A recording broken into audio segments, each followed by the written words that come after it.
नमस्कार दोस्तों, आपका स्वागत है। इस वीडियो को आगे ले जाने से पहले मैं आपसे एक वादा करना चाहता हूँ। यदि आप थीस्ट हैं तो आपको महाभारत और रामायण की अच्छी जानकारी मिलेगी, और यदि आप एथिस्ट हैं तो आपको भी ये वीडियो एक नई चुनौती देगी अपने तर्क पर पुनर्विचार करने के लिए। एक यूट्यूब चैनल है ह्यूमन विद साइंस। उन्होंने अपने वीडियो में यह दावा किया है कि महाभारत कभी हुआ ही नहीं था। आपसे अनुरोध है, कृपया कर एक वह वीडियो भी अवश्य देखें। आपको यह जान के अच्छा लगेगा कि आखिरकार वामपंथी का तर्क होता क्या है।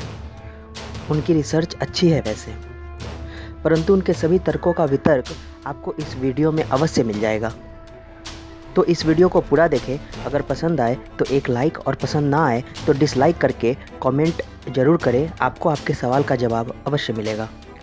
आमतौर पर एथिस्ट कुछ तर्क देते हैं, वह क्रमशः इस प्रकार के होते हैं। पहला तर्क, 200 या 300 साल बाद काल्पनिक मनोहर कहानी को इतिहास बता के प्रस्तुत किया जाता है, और चंद्रकांता जैसी कहानी को भी इतिहास बताया जा सकता है, और कुछ अंधभक्त उस पर भी विश्वास कर लेंगे। दूसरा तर्क, मिथ और हिस्ट्री अलग है और महाभारत मिथ है, हमारा इतिहास नहीं। चूँकि यह मिथ है इसलिए झूठ है। तीसरा तर्क, महाभारत का कोई आधार या सबूत नहीं है। हालांकि महाभारत के बारे में केवल हम एक पुस्तक के माध्यम से जानते हैं, वो भी अलग अलग लेखकों ने लिखा है। शुरुआत में इसमें 8800 श्लोक थे और बाद में लगभग 1 लाख श्लोक हो गए। चौथा तर्क, इस ग्रंथ में वर्णन है कि अर्जुन ने लगभग 10 करोड़ लोगों को मार गिराया था, और जो भी जनसंख्या हाथी घोड़े के बराबर वर्णन किया गया है वह संभव ही नहीं है। उस समय इस पृथ्वी पर उतनी जनसंख्या थी ही नहीं। यद्यपि महाभारत झूठ है। पांचवा, जन्म के बारे में कुछ ऐसा लिखा है जो विश्वास करने योग्य नहीं है, जैसे घरे में कौरवों का जन्म, ऋषियों द्वारा वरदान देते ही पुत्र की उत्पत्ति। छठा तर्क, जातियों पर दबाव बनाने के लिए ऐसी मजहबी किताब लिखी जाती है ताकि ऊंची जाति निचली जाति पे अपना दबदबा बना करके रखे। सातवां तर्क, यह एक पुरुष के द्वारा लिखी गई कल्पना है, इसलिए इसमें स्त्री को वस्तु समझा गया है। यह जितने भी तर्क है, इसका वितर्क देने से पहले मैं आपको 2 उदाहरण देना चाहता हूँ। पहला उदाहरण, अभी पूरी दुनिया चांद और मंगल पे जा करके वहाँ क्या हो रहा है आए दिन इसकी खोज में लगे हुए हैं, परंतु अभी भी कई ऐसे गांव हैं भारत में और पूरी दुनिया में कई ऐसे जगह हैं जहाँ पे रोज़ क्या हो रहा है, क्या घट रहा है, इसकी जानकारी सभी लोगों को नहीं है। साउथ ईस्ट का ही अगर हम एग्जाम्पल लेते हैं तो वहाँ पे बहुत सारे ऐसे गांव हैं जहाँ पे कितने लोगों ने जन्म लिया, कितने लोग मारे गए, कितने लोग पलायन हो गए, इसके बारे में इवन हमारी सरकार को भी पता नहीं है। फ़र्ज़ करिए ऐसा ही एक कोई गांव है जहाँ पे अचानक कोई आपत्ति आ जाती है, दुर्घटना घट जाती है, आग लग जाती है, कुछ भी ऐसा हो जाता है और पूरा गांव नष्ट हो जाता है। उसमें से कोई एक परिवार बच जाता है और कहीं दूसरी जगह जा कर के बस जाता है। उस परिवार के 1 पीढ़ी या 2 पीढ़ी के बाद का कोई सदस्य आकर उसी गांव में वापस यह दावा करता है कि उस गांव की जो ज़मीन है वह उसकी है। उस ज़मीन पे जिसने अभी कब्जा कर रखा है वह उसकी बात कभी नहीं मान सकते बिना किसी एविडेंस के। अगर जो व्यक्ति वापस आकर के अपने गांव के ज़मीन पे दावा कर रहा है उसके पास यदि कोई एविडेंस नहीं है तो कब्जा करने वाले वामपंथी उस पर कभी ये नहीं मानेंगे कि ये उसकी ज़मीन है, क्योंकि उसके पास कोई आधार नहीं है, कोई एविडेंस नहीं है। वह उसे पीटेंगे अलग और पागल घोषित अलग कर देंगे और पागल खाने में भी भर्ती करा सकते हैं। परंतु यह ज़मीन उसकी है, यह सत्य है, यह उस व्यक्ति का सत्य है। हालांकि वह इसे प्रूव नहीं कर सकता सामने वाले की नज़र में, परंतु यह सत्य तो है ही। दूसरा उदाहरण ध्यान से सुनिएगा। Alexander the Great, Troy, Dwarka, इन तीनों का नाम आपने सुना होगा। द्वारका को लोग काल्पनिक नगरी मानते थे जब तक इसकी खोज नहीं हुई थी। सिमिलरली ट्रॉय की खोज के बाद ही एथिस्ट ने इलियाड को माना था, परंतु द्वारिका की खोज के बाद भगवान कृष्ण के अस्तित्व पे एथिस्ट आज भी सवाल उठाते हैं। अलेक्जेंडर द ग्रेट को हम इतिहास मानते हैं, जबकि आर्कोलॉजिकल कोई भी एविडेंस अवेलेबल नहीं है इसके बारे में। हम जितनी भी बातें अलेक्जेंडर के बारे में जानते हैं वो हमें केवल 3 पुस्तकों से प्राप्त होती है, जिसको अलग अलग 3 इतिहासकारों ने लिखा है, स्ट्रैबो, प्लचर और आर्यन ने। परंतु महाभारत को एथिस्ट नहीं मानेंगे क्योंकि आधार विहीन है यह, और देसी इतिहासकारों ने लिखा है। किसी पश्चिमी इतिहासकार अगर यही लिख देते तो शायद ये अभी माना जा रहा होता। यदि आप संगम साहित्य पढ़ेंगे तो उसमें चेर राजवंश की भी चर्चा है। उसमें यह बताया जाता है कि चेर राजवंश के जो प्रथम शासक था उसका नाम उदयन जेरल था। उसकी उपाधि महाभोजक की थी। यह उपाधि उसको इसलिए मिली क्योंकि महाभारत काल में जो योद्धा थे, युद्ध में जो वीर थे, उसको इन्होंने भोजन कराया था। और ये संगम साहित्य हमारे इतिहास का एक हिस्सा है जिसे सभी लोग मानते हैं। अब आते हैं तर्क के वितर्क पर। पहला वितर्क, वास्तव में जो सत्य है उसको 5000 सालों से धक्के खाने पड़ रहे हैं अपने अस्तित्व को प्रूफ करने के लिए। तो ये कहना कि कोई काल्पनिक चीज़ इतिहास बन जाएगी, ये तो हास्यास्पद है और ये बचपना है बिल्कुल। दूसरा वितर्क, मिथ और हिस्ट्री बिल्कुल अलग चीज़ है। ये मानने योग्य बातें हैं। बिल्कुल मिथ और हिस्ट्री अलग अलग होते हैं। हिस्ट्री वह होता है जिसका कोई एविडेंस होता है, जिसके लिए हमारे पास डाटा होता है, और हिस्ट्री सभी लोगों का सत्य होता है। परंतु मिथ कुछ लोगों का सत्य होता है जब तक कि इसके पास कोई अपना डाटा या एविडेंस फुल प्रूफ नहीं है। परंतु मिथ को हम झूठ नहीं कह सकते।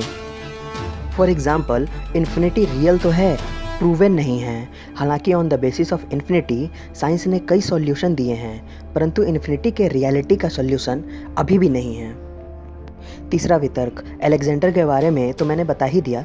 वैसे देखा जाए तो 2500 साल से पहले हमारे यहाँ ओरल कम्युनिकेशन का सिस्टम था। तो यदि कोई संदेश आप ओरली आगे पहुँचाते हैं तो उसमें कुछ रह जाता है या कुछ एक्स्ट्रा ऐड हो जाता है, विश्लेषण ज़्यादा हो जाता है उसमें। इसका यह अर्थ नहीं कि वो संदेश ही गलत है।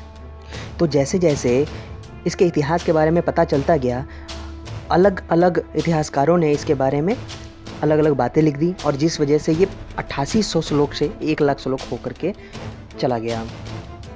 चौथा वितर्क, अभी हाल ही में सर्जिकल स्ट्राइक हुआ था। कितने सिपाही गए, कितने लोगों को मारा गया, कौन सा उपकरण इस्तेमाल किया गया, यह ज़्यादा आवश्यक है या ये कि सर्जिकल स्ट्राइक होना चाहिए था, नहीं होना चाहिए था, हुआ या नहीं हुआ। समझिए, जब नेक्स्ट डे आंखों के सामने हुई घटना पर सबूत मांग लिया गया ताकि उसको गलत साबित किया जा सके, उसको झुठलाया जा सके, तो जो 5000 साल पुराना इतिहास है उसको कितना जद्दोजहद करना पड़ रहा होगा आज। वैसे एविडेंस मांगना अच्छी बात है, इससे सत्य गाढ़ा होता है और सबूत मांगना भी चाहिए, परंतु आपको यह तय करना पड़ेगा कि ज़्यादा ज़रूरी क्या है, कितने घोड़े मरे या घोड़े लड़े या नहीं लड़े। पांचवा वितर्क, टेस्ट ट्यूब बेबी का कॉन्सेप्ट लगभग 50 साल पुराना मात्र है। 100 साल पहले इसकी कोई कल्पना भी नहीं कर सकता था। हमारे पुराण में जो घड़े का वर्णन है वो क्या आपको इसी कॉन्सेप्ट के बेस पे नहीं लगता? जब आपको एडल्ट्री जैसे संदेश को भी आगे पहुंचाना होता है, जब आपकी कहानी, आपका इतिहास आने वाले समय में हर तरीके के, हर वर्ग के लोग जानेंगे, बच्चे, बूढ़े, जवान, सभी लोगों को पहुंचाना है, ये चीज़ बताना है, तो उसको बताने का तरीका अलग हो सकता है, ढंग बदल सकता है, अर्थ नहीं बदल सकता। आज भी सेक्स एजुकेशन को आगे बढ़ाने के लिए एडवर्टीजमेंट करना पड़ रहा है। तो सोचिए 5000 साल पहले कितनी जद्दोजहद करके और उसको आगे बढ़ाया जा रहा होगा। ये बताना कि जो बच्चे पैदा हुए हैं वो उसके पिता के नहीं बल्कि किसी दूसरे ऋषि से प्राप्त हुए हैं, वो कैसे बताएं, इसका ढंग बदलने का अर्थ ये नहीं होता कि पूरा का पूरा इतिहास ही गलत हो गया और ऐसा कुछ हो नहीं सकता है। पुरानी फिल्मों में जब किसिंग सीन दिखाना होता था तो 2 गुलाब के फूल को आपस में लड़ा देते थे। इसका मतलब ये नहीं हो जाता कि गुलाब के फूल में क्या हो रहा है, वो बात समझने की बात होती है, उसको कहना कैसे है ये एक अलग विषय है। छठा वितर्क, किसी भी ग्रंथ में किसी विशेष जाति को सर्वश्रेष्ठ मानने को नहीं कहा गया है, यद्यपि उस समय की क्या रीति थी यह हमें बताया गया है। यह आपके ऊपर डिपेंड करता है कि आप किस चीज़ को एडॉप्ट करते हैं। सातवां वितर्क, द्रौपदी, गांधारी, कुंती, ये तीनों ही महाभारत के पात्र थे। आँख पर पट्टी बांधनी है या नहीं बांधनी है और कब खोलनी है, ये सिर्फ गांधारी का ही जो निर्णय था। कुंती की आज्ञा का पालन उसके पुत्र जो दुनिया का सर्वश्रेष्ठ धनुर्धर था उसने माना, और अपने माता जो स्त्री हैं उसकी आज्ञा की वजह से जो पत्नी वो विवाह करके लाया है आज, और उसको अपने पांचों भाइयों के साथ बांटना, ये बहुत ही मुश्किल भरा चीज़ है। फिर भी एक स्त्री के कहने पे उसकी आज्ञा का पालन किया उसने। गांधारी, कुंती, ये किसी की गुलाम नहीं थी। द्रौपदी, इनके बारे में बहुत कुछ बताया गया है। पांचों भाइयों से शादी करनी है या नहीं, कर्ण को अपने स्वयंवर में भाग लेने देना है या नहीं, अपने लिए दासित्व से मुक्ति लेनी है या नहीं, अपने पति के लिए दासत्व से मुक्ति लेनी है या नहीं, इस सारा का सारा डिसीजन द्रौपदी का ही था। वो एक योद्धा थी, वो किसी से डर के रहने वाली औरत नहीं थी, लेकिन फिर भी उसने धर्म का साथ दिया। महाभारत गाथा इज ऑल अबाउट आज्ञा और धर्म। इसके अंतर्गत जो भी आए उन्हें इसका पालन करना पड़ा, चाहे वो पुरुष हो या स्त्री। महाभारत में एक प्रसंग है गीता, उस पर एक अलग वीडियो बनेगा। गीता में भगवान श्री कृष्ण कहते हैं कि वह सब कुछ हैं, तो वो जो कहते हैं वही मानो। आप लोगों को अपने जीवन में गीता को भी एक हद तक उतारना चाहिए, उसका अनुसरण करना चाहिए। यह एक अलग विषय है कि भगवान श्री कृष्ण सब कुछ हैं या नहीं, वो ईश्वर हैं या नहीं। परंतु समझिए, यदि आपका लीगल एडवाइज़र आपसे यह कहता है कि जो मैं बता रहा हूँ वो आप मान भी सकते हो, नहीं भी मान सकते हो, बाद में मेरे ऊपर लांछन मत लगाना, तो क्या आप उस लीगल एडवाइज़र की एडवाइस मानोगे? मुझे लगता है नहीं मानोगे। एक कॉमन मैन वैसा लीगल एडवाइस कभी नहीं लेगा जिसको खुद पे ही विश्वास नहीं है।